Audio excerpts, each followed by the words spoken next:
கை காமி. இத வெச்சுக்கோ. எதுக்குப்பா துட்டு குடுக்குறீங்க? தாயி, நம்ம வீட்டு கதவு எப்போ உனக்காக திறந்தே கிடக்கும். உன்னால இருக்க முடியலன்னு வைங்க, நீ எப்போ வேணாலும் வந்துடலாம். ஏன்பா இப்படி எல்லாம் பேசுதிய? இந்த பாராத்தா மருந்து குடுக்கும் போது கசக்கத்தான் செய்யும். அதுக்காக இதெல்லாம் சொல்லாம இருக்க முடியுமாமா? அதுக்காக பஸ்ஸுக்கு காசு கொடுத்து டிக்கெட் எடுத்துட்டு வான்னு சொல்லுவியலா? ஏ கோட்டிக்காரி, நீயா அப்படின்னு நினைக்க? ஒரு வீட்டு பொண்ணு வாக்கப்பட்டு வந்த இடத்துல பெத்தவங்க விட்டுட்டு போறாங்கன்னா என்ன நடந்தாலும் இங்கேயே இருன்னு நாங்க சொல்லிட முடியுமா? அப்பா இருக்கான், பாட்டி நான் இருக்கேன் அப்படிங்கிற ஒரு தைரியம் வரும்ல. இங்க பாரு, இங்க எப்ப என்ன நடக்குன்னு யாருக்கு தான் தெரியும்? அப்படி உனக்கு ஏதாச்சும் சிரமம் ஏதாச்சும் இங்க முடியலன்னு வையே, கிளம்பி வந்துகிட்டே இரு. அதுக்குத்தே அப்பா இத கொடுக்கான். இந்த பாராத்தா, இந்த துட்ட பார்த்தா ஊர்ல நம்ம அப்பா இருக்காரு, நம்ம பாட்டி இருக்காங்கிற ஒரு தைரியம் வரணும். அதுக்காகத்தான் இத முந்தானையில முடிஞ்சு வச்சுக்கன்னு சொல்லுதோம். இங்க பாருமா, உன்னால முடிஞ்ச வரைக்கும் இந்த ஊருதான் உனக்கு உலகம்னு வாழப்பாரு. ஒண்ணுமே செய்ய முடியலையா? இந்த பைசாவை நீ வச்சுக்கிட்டு ஊருக்கு வந்து சேரு. அப்பா நான் பாத்துக்கிட்டத. ஏன்பா இப்படி எல்லாம் பேசுதிய? பாட்டி என்ன சொன்ன நீ அப்பா கிட்ட? இந்த பாரு, வாக்கப்பட்டு வந்த பொண்ணுகிட்ட ஒவ்வொரு அப்பனும் இப்படித்தாண்டி பேசுவாங்க. உன் அப்பன் சரியாதான் பேசுதான். நீ இந்த வீட்ல சந்தோஷமா இருக்கணும். அப்படி இந்த வீட்ல உனக்கு ஏதாச்சும் சிரமம் இடைஞ்சல்லாம் வந்துச்சுன்னு வச்சுக்க, எங்களுக்கு போன் கூட பண்ண தேவையில்லை. நீ கிளம்பி வந்துகிட்டே இரு. ஆமா தாயி, நாங்க இப்ப ஊர் கிளம்புறோம். இன்னைக்கே வா? என்னப்பா இது? இல்லம்மா, இதுக்கு மேல நாங்க இங்க இருந்தா சரியா வராது. இந்த எங்க காசு? முதல்ல அப்பா கொடுத்த காசை முந்தானையில முடி கொண்ட, நானே முடிஞ்சு வைக்கிறேன். என்ன இன்னும் கொஞ்ச நாள் இருக்கலாம்ல? இருப்போம் இருப்போம், இன்னும் அடிக்கடி வரத்தானே போறோம். எங்க போயிட போறோம் சொல்லு?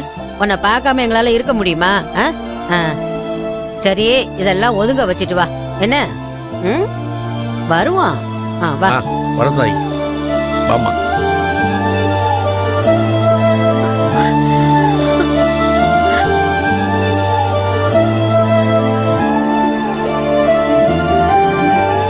அப்பாவும் பாட்டியும் இன்னைக்கு ஊருக்கு கிளம்புறேன்னு சொல்லுதாங்க. அப்பா அப்பா அப்பா, என்னப்பா நெசமாவே கிளம்புதிய? ஒரு நாளாவது இருக்கலாம்ல? பாட்டி நீயும் கொஞ்ச நாள் இருந்துட்டு போய. இந்த பாரு, தூர பயணம் கிளம்பும் போது கண்ணெல்லாம் கசக்க கூடாது. சிரிச்ச முகத்தோட வந்து வழி அனுப்பு. வா. அப்பா அப்பா, என்னப்பா இருந்துட்டு போங்கப்பா. வா, போயிட்டு திரும்ப வந்துடும் தாயி. என்ன பெட்டி எடுத்துட்டு கிளம்பிட்டீங்க? ஊருக்கு கிளம்புறோம் தாயி. என்னது ஊருக்கா? அண்ணி லதா எங்க இருக்கீங்க? சம்பந்தி வீட்ல ஊருக்கு கிளம்புறேன்னு புறப்பட்டு வந்து நிக்கிறாங்க. உங்களுக்கு தெரியுமா? இங்க பாருங்க, பெட்டியை தூக்கிட்டு கிளம்புறாங்க. என்னன்னு கேளுங்க. என்னண்ணே, என்னாச்சு?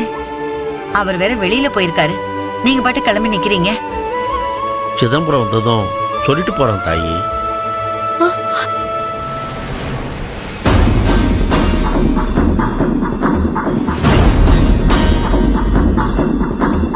அத்தை பாருங்க அத்தை, நான் சொல்லி கேட்க மாட்டேங்கிறாங்க.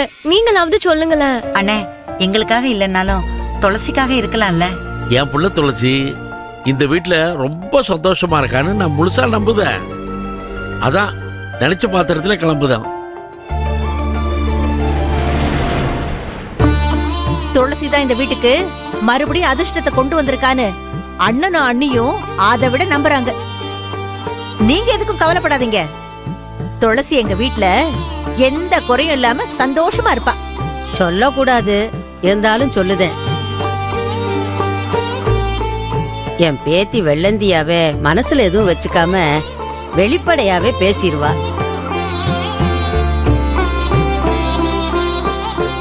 அவ அப்படி ஏதாவது பேசினாலும் ஏதாவது செஞ்சிட்டாலும் எல்லாரும் சேர்ந்து மன்னிச்சிருங்க. அத பத்தி நீங்க எதுவும் சொல்ல தேவையில்ல பாட்டி. நாங்க தான் துளசிய பத்தி நல்லா தெரிஞ்சுக்கிட்டோமே. அவகிட்ட எப்படி நடந்துக்கணும்னு எங்க எல்லாருக்குமே தெரியும். துளசியை நாங்க பத்திரமா பாத்துப்போம்.